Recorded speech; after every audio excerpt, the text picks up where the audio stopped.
First embargo 1:30? Okay, first embargo is 1:30, second is 10:30 this evening.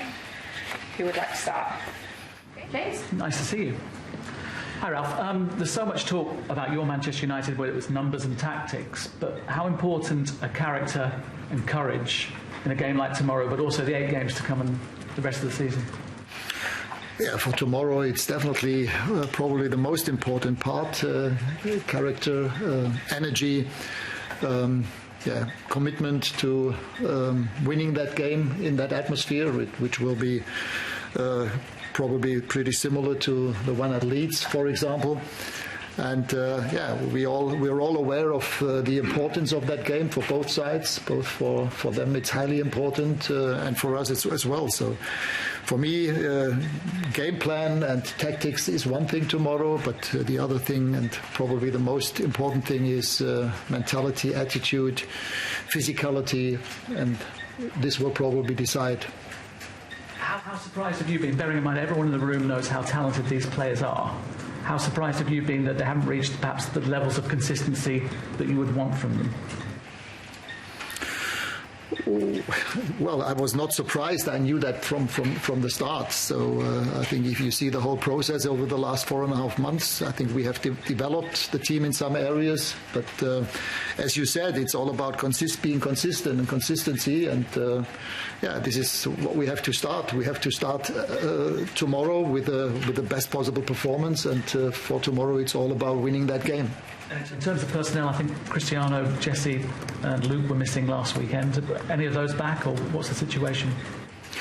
Yeah, Cristiano is back again. Luke is still injured. We had to take him off at half-time, and he's having problems with his leg, where he had the operation, I think, back in 2015. And the doctor told me that they decided to remove that metal things in this leg. There are two bolts that need to be removed, and this will happen tomorrow. And that means that he will be out for the next 2 or 3 weeks. So that's Cavani is still injured. Rafa Varane is still injured. He will be missing out for the game tomorrow. And the same is true with Scott McTominay, I'm afraid. So he's also out. He's having problem with his foot, with the sole of his foot. So those 4 players will be missing. Ralf, Erik ten Hag has emerged as a serious candidate to take over in the summer. What's your assessment of his managerial qualities? Well, I think this is the press conference for tomorrow's game, and I don't intend to speak about any possible new managers here. From what I know, all the managers with whom the club has so far spoken are top managers, top coaches. If this includes Erik ten Hag, it's also true with him.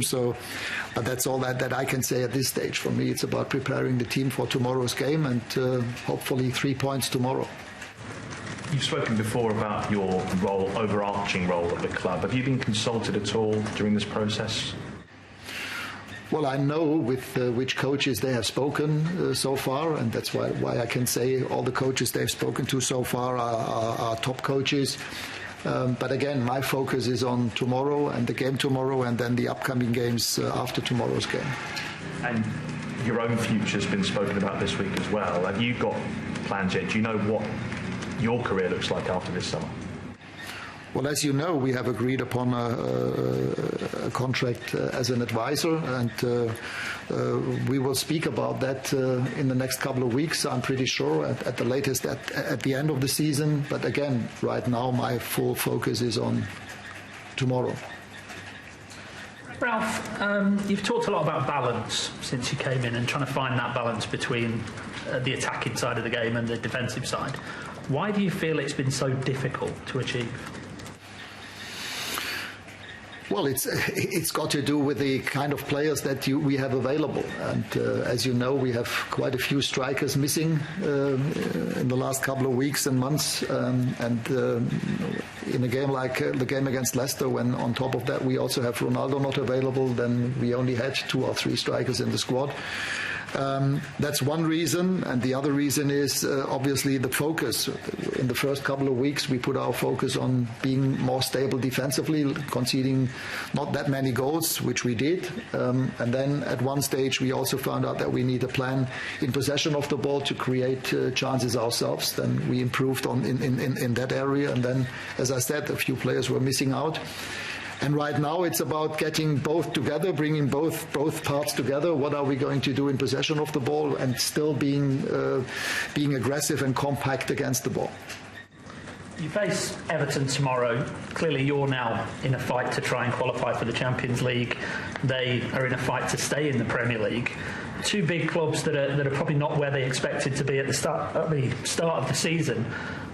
I guess you probably don't need a reminder, but is it that reminder that football always gives you, that things aren't a given and clubs can find themselves in very unusual positions? I think we spoke about that in recent press conferences, pre and post match. That happens in football, not only in England, also in other leagues. But for us, again, it's about being aware of the current situation. We still have a chance to qualify for the Champions League. But in order to do that, we need to win, and we definitely need to win the game tomorrow. You've also spoke recently about Manchester City and Liverpool and what you think they've done well and what maybe you can learn, or this club can learn, from what they've done in recent seasons. I just wonder if you think that is a gap that can be bridged relatively quickly, or whether it will inevitably take a long time. I also answered that question last week already, that obviously this is possible. It also happened with some of those clubs and other clubs. But again, it doesn't make sense to speak about that right now, because it doesn't help us to win points tomorrow. Right now it's present tense. It's Goodison Park tomorrow, 12:30. Highly important game for two big clubs, and it's up to us to show that we can and want to win the game. And is there anyone like Pereira left, or do you need to win every game now? In the first instance, we have to win the next game, and then we can speak about the other games. I mean, if you look at the current situation in the table, we cannot afford to drop points anymore, and I think everybody in the team and in the squad is aware of that. Last question in this section. Hi Ralf, you spoke about needing to see character and commitment. Are you satisfied you've always had that from the players while you've been here? Well, we had that quite often, I would say, but as I said, not consistently. And we had a good week of training. We trained well. We trained on a very aggressive level in the last couple of days.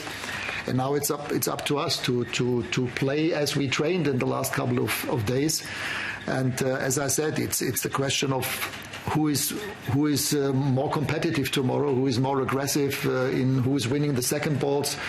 They are playing in a very direct way. Obviously, I watched the game against Burnley, probably one of those games where there was only the lowest amount of time when the ball was in play. A lot of high balls, second balls, the ball was in the air quite often. And we have to be prepared for that kind of competitive game tomorrow.